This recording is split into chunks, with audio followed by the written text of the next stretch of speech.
Well, hey, King of Kings, Mike White here with another week of Top 5. As always, which has been 2 weeks, joined with my co-host, Peter Bay, a.k.a. Mr. B. Welcome, Mr. B. Hey, y'all, about to get our grub on. About to get our grub on. Last week, if you missed it, go back and watch it. We had our first ever King of Kings Top 5, where we reviewed the top 5 comedy sitcoms of all time, and we learned a lot of things. One, Yeah, we did. Gender matters. Generation matters, and third, you are public enemy number 1 for Friends fans, Mr. B. What do you have to say about that? Well, here's the deal with Friends, y'all. Is if we're going purely off statistics, I think Friends makes top 5. But if we're going off of humor and quality of show, it just doesn't get there. So that's the issue. Yeah. Should we reconsider our top 5 from last week? You know what? I could add my next 5 on there, and Friends would still not make the list, so that's fine. Yeah, I'm fine to not top 10, whatever. So yeah. We're doubling down on that, not in top 10. So this week, we're going into top 5 fast food joints and a few qualifications. It has to have a drive-through. We've also excluded Starbucks, Dunkin' Donuts, that kind of thing. We've included fast food pizza, kind of the Domino's, Papa John's, Pizza Hut, etc. As always, comment below. Let us know where we got it right, and of course where we got it wrong.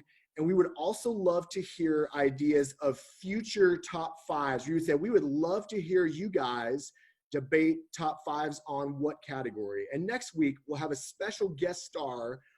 We can't reveal that yet. We'll try to a little bit later. But here we go, top 5 fast food restaurants. Mr. B, do you have any honorable mentions? Yes, I actually have 2 honorable mentions, and I have a least favorite fast food restaurant. Can I go there? I love it. Let's do this. Okay, so here's the deal. I grew up in Green Bay, Wisconsin. Then I went to college out in Seward, Nebraska, and I heard about this famous Nebraskan restaurant called Runza. And people from Nebraska just glow about Runza, and they told me you have to try Runza. And then I had my first Runza, and it tasted like cabbage out of a dirty, warm toilet. So that's wow.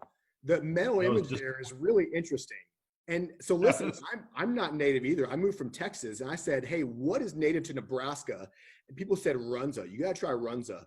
And the first time was at Dare to Share with Brad Knorr, and it was bad. And then I heard they have good cheeseburgers. So my wife and I went, and I believe both of us got the Runzas after we ate at Runza. It was rough, and it is gone, man. Bottom. I'm with you. You know, when people say things like, "Oh, you got to try the chicken wrap at Runza," it's like then you should be called chicken wraps. It's not Runza. You got to go what they're known for. If it's not their main thing, some dessert, whatever. All right, honorable mentions. Let's hear it. Honorable mentions. Okay, there's 2 of them here. One is not one of my favorite places to eat, although my kids do love it, and they dominate in sales in the U.S. So I thought they're just worth mentioning for that reason. They more than doubled the next highest fast food restaurant, and that's Mickey D's. And so people are always smashing on Mickey D's, but they make more than double than the next highest one. So there's a lot of folks going there. Got to give them credit for that. And then the second one is I've only lost respect for this food over the years. It just kept going down. Every time I ate it, I was like, why did I like this as a kid? And then their coupon sheets came out. And the outrageous value of the Burger King coupon sheet bumps it back up into my honorable mention. So would Mickey D's and Burger King be the friends of the fast food restaurants? Well, you're not talking about quality. No, that's Runza. You're talking about Runza equals friends. Let's comment on that, folks. All right, so we have honorable mentions. I tried to find some, and I feel like I was just forcing it. So I'm just pure top 5 tonight. But let's let you start. Your number 5 fast food restaurant of all time, go. Okay, number 5 fast food restaurant. This is because incredible value, incredible efficiency in and out. And also, it tastes pretty good in the first 30 minutes. And in the last year, they've added stuffed crust, Little Caesars. Okay. Little Caesars, number 5. All right. I mean, if you like pizza that tastes like cardboard, I mean, that's fine. Go Little Caesars. The value is there. I agree. Hot and ready or whatever for $5 pickup. I mean, that's a deal. And if students are happy with that food, it shouldn't be in our top 5. Let me just say that. But if you can feed a group of 50 students for like $60, $7, it's in there. That's a good argument. Okay. Number 5, Little Caesars. On my side, I'm going number 5 with Jimmy John's Freaky Fast Deliveries. Solid subs. They do have a drive-through. Their bread's really good. I go with the roast beef and ham combo on the 9-grain bread. That's my go-to. So jalapeno chips and a Coke Zero if they got it. Number 5, Jimmy John's. What's your number 4? You know what? I got to just hop right on that train. And I'm the number 7 Italian nightclub. Ooh. And it is consistent every time. It's not very messy. I can eat it on the go. And I love myself some Jimmy John's. So that's number 4, Jimmy John's for me. What's your 4, Mike? A little history on Mr. B. He worked at Taco Bell for about 27 years while he was growing up. So I'm curious if and where that's on his list. Taco Bell is nowhere in my top 5, but I do have a pretty authentic Mexican place, Abelardo's, local Omaha, Abelardo's. There's a small drive-through out west by us. Man, their carne asada tacos are legit. Quesadillas for the kids.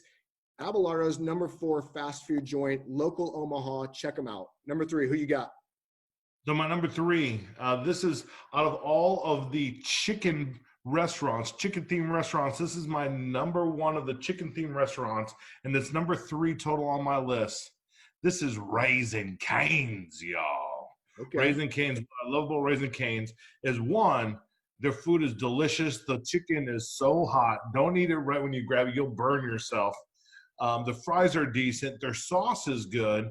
They also love the community, and they do a great job of representing their managers, which is like just really different in fast food world. So Raising Cane's, number 3. All right, number 3 on mine, Raising Cane's, baby. I would say they have the best chicken out of the chicken places. I do appreciate the business model is very streamlined. They don't have choices, which can hurt them in some markets. The chicken is nuclear hot. And what I would say, their sweet tea is legit. A Southern guy, like, I enjoy a glass of sweet tea. Raising Cane's, number 3. Mr. B, who you got number 2 on your list? I'm from Wisconsin, and this is just such a Wisconsin beautiful restaurant. Culver's. I knew it. Ooh. You know why? Because butter makes a Butterburger better. Woo. And Culver's is legitimate. They've got fantastic Wisconsin cheese curds, and their custard is on point. They've got a daily choice. You drive by that thing, you read it, and sometimes you just can't stop yourself. You got to hit that drive-through, which is going to take you about 45 minutes. All right. I do respect a Culver's or even a Freddy's. Pretty good burgers, the ice cream, the custard, good selection there. My number 2 is Chick-fil-A. I don't quite think their chicken meets the Raising Cane's level, but what Chick-fil-A does, their faith standards, I love that. They have variety. Where Cane's is very streamlined and simple and no choices, Chick-fil-A has choices, baby. And what I love is a spicy deluxe with some ranch. I sub the fries out, which are good, but I go with the cookies and cream yogurt parfait. Their sweet tea, like Raising Cane's, is also good. So, man, if you want a salad, some soup, some nugs, some strips, spicy, Chick-fil-A, and you're a man who will appreciate this, they have a playground for yo kids. Drop the kids off, little date with the wife, watch them in that penitentiary room they got back there.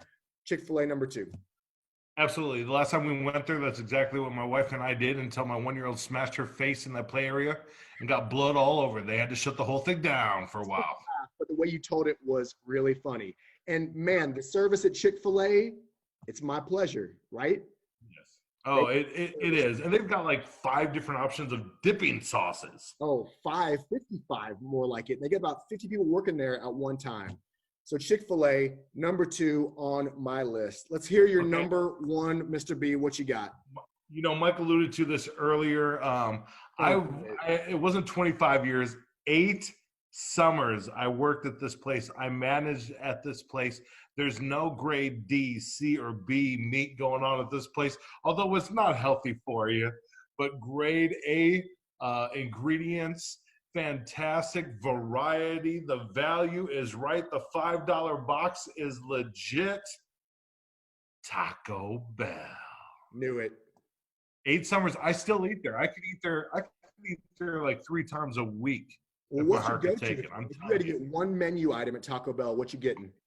The cheesy gordita crunch, 6.3 ounces of this deliciousness. It is so good. You got a flatbread, and then you got 3 cheese. Not that nacho cheese garbage. Flatbread, 3 cheese, melted onto a hard shell. Baja sauce, meat, lettuce, cheese, tomatoes. All right.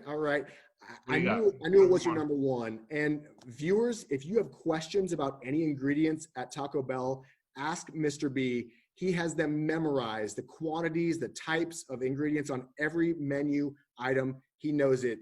Taco Bell, I knew it was number one, not my number one, for sure. Okay, so one, I add the tomatoes to the cheesy gordita crunch. So if you're like, no, they don't have any, they do because I add them. 2, let's go to you, Mike. If Taco Bell didn't even make your top 5 list, what's your number one? Good.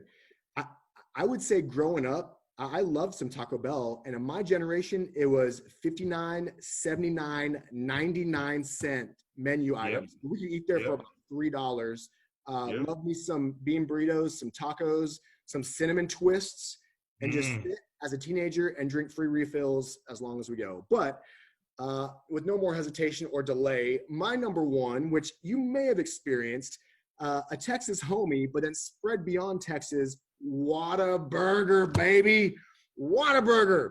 Man, when you look across the burger landscape, and I'm talking In-N-Out Burger, which was built up so much. I've only eaten there once. Expectations were through the roof, and it just fell way short. Maybe I should eat there again, but In-N-Out was not my jam. Whataburger, though, couple things. Again, sweet tea, bonus point there, but their patty melt, their cheeseburger, legit. Spicy ketchup is on point, and it is a double threat because they have delicious breakfast items as well. Honey butter chicken biscuit with extra honey butter sauce on the side. Mr. B, you got to try that. So I love the dual threat in Whataburger, breakfast, dinner, local, man, legend. Number one, Whataburger.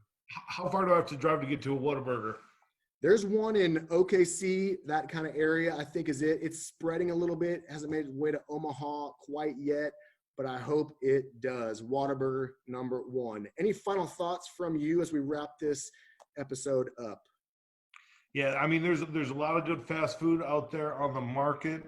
I've never actually had a Whataburger in my life, so it sounds like I need to make that happen. Yep. I want to hear from you all, though. What's your favorite fast food? What's your top 5 list? Where did we get it right? Where did we get it wrong? And don't be afraid to try to smash us. We'd love to mix it up with you online. So that's let's good. hear from you. Comment below. Also for next week, give us lists of top 5s where you would say we would love commentary in this category. We'll get a special guest from the King of Kings staff or family or beyond. We'll see, and we'll see you guys next week. Enjoy your top 5s. Love you guys.